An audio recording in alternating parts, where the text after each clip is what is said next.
ലോകരാജ്യങ്ങളെല്ലാം football വേദിയിൽ പന്ത് തട്ടുമ്പോൾ India എന്ന് വിശ്വകിരീടത്തിനായി കളത്തിലിറങ്ങും എന്ന് നമ്മളൊക്കെ ചിന്തിക്കാറുണ്ട്.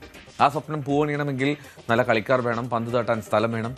അതിനായി ഒരു പോരാട്ടം നടത്തുന്ന ഒരു കോച്ചുണ്ട് കോട്ടയം ജില്ലയിലെ വൈക്കത്ത്. മുൻ സായ് പരിശീലകനായ ജോമോൻ ജേക്കബിന്റെ മനസ്സിൽ വലിയ സ്വപ്നങ്ങളാണ്. ഇന്ത്യക്ക് വേണ്ടി ലോകകപ്പിൽ കളിക്കാൻ കുറച്ച് താരങ്ങളെ സൃഷ്ടിക്കാനുള്ള അക്ഷീണ പ്രയത്നത്തിലാണ് ഈ പിറവം സ്വദേശി. പെൺകുട്ടികളും ആൺകുട്ടികളും അടങ്ങുന്ന 100ഓളം കുട്ടികളെ സൗജന്യമായി പരിശീലിപ്പിക്കുകയാണ് ജോമോൻ. എന്നാൽ കളിക്കാൻ നല്ലൊരു മൈതാനമോ മറ്റ് സൗകര്യമോ ഇല്ലാത്തതാണ് പ്രധാന പ്രശ്നം. ഇത് തലയോലപ്പറമ്പ് AJ ജോൺ സ്കൂളിലെ മൈതാനമാണ്.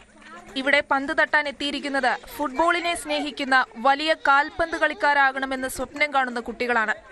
മുൻ സായി പരിശീലകനായ ജോമോൻ ജേക്കബാണ് വിദ്യാർത്ഥികൾക്ക് സൗജന്യമായി പരിശീലനം നൽകുന്നത്. വൈക്കം, തലയോലപ്പറമ്പ്, വെള്ളൂർ ഉൾപ്പെടുന്ന സ്ഥലങ്ങളിൽ നിന്ന് 100ഓളം കുട്ടികൾ ജോമോന്റെ കീഴിൽ ഫുട്ബോൾ പരിശീലിക്കുന്നുണ്ട്.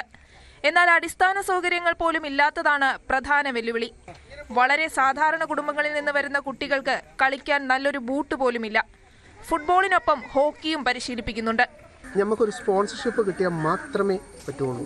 അതുപോലെ നമ്മുടെ ഈ ഇരുമ്പയത്തൊക്കെ ഉള്ള കുട്ടികൾ കൂടുതലായിട്ട് ഫുട്ബോളിൽ കേരളത്തിലെ ഏറ്റവും വലിയ കോളനികളിലൊന്നാണ് ഇരുമ്പയം കോളനി. അവിടുത്തെ കുട്ടികളൊക്കെ കൂടുതലായിട്ട് വരുന്നുണ്ട്.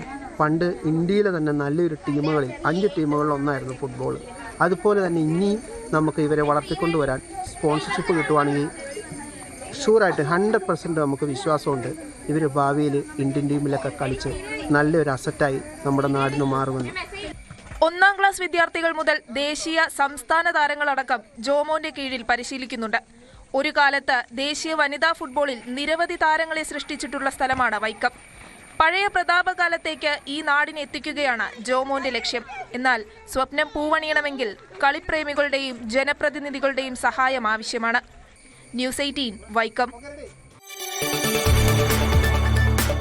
കൂടുതൽ വാർത്തകൾക്ക് news 18 Keralam YouTube channel subscribe ചെയ്യുക.